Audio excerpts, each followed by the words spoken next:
Coup d'envoi cet après-midi à Saint-Quentin des 3 jours d'Agroflora, une manifestation de très grande ampleur qui comprend un concours hippique, un concours agricole et des floralies. Ce sont d'ailleurs ces dernières que Gilles Lefebvre et Jean-Paul Delance ont décidé de visiter en avant-première. Ils n'ont pas été déçus, vous allez voir, c'est superbe.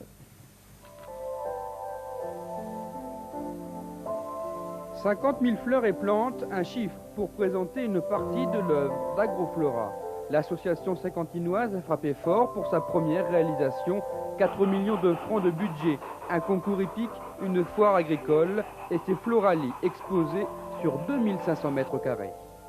Avant, il y avait la fête de la moisson, il y avait les floralies, et nous avons décidé d'associer nos forces vives et de faire une grande société qui s'appellera Agroflora, qui regrouperait plusieurs associations et qui permettrait de faire de grandes manifestations. Agroflora cultive aussi l'amitié avec les villes jumelées, comme Rotheram.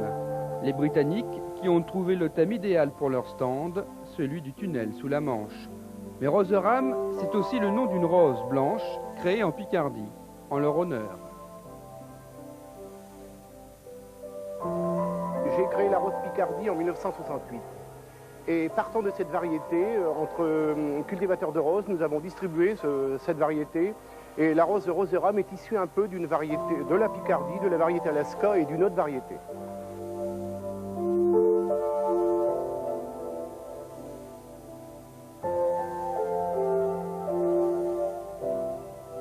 Agroflora est ouvert au public tout ce week-end.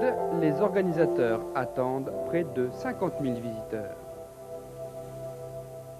Le salon Agroflora à Saint-Quentin. Cet après-midi à Saint-Quentin, dans le cadre d'Agroflora, le nouveau grand rendez-vous économique agricole qui remplace les anciens comices, un cortège de 7 chariots fleuris des 7 cantons de Saint-Quentin, tirés par des chevaux de trait, ont parcouru la ville. De sortie aussi cette locomobile à vapeur, arrivée en France en 1911, utilisée pour labourer la terre, une pièce de collection qui rappelle le travail agricole d'autrefois.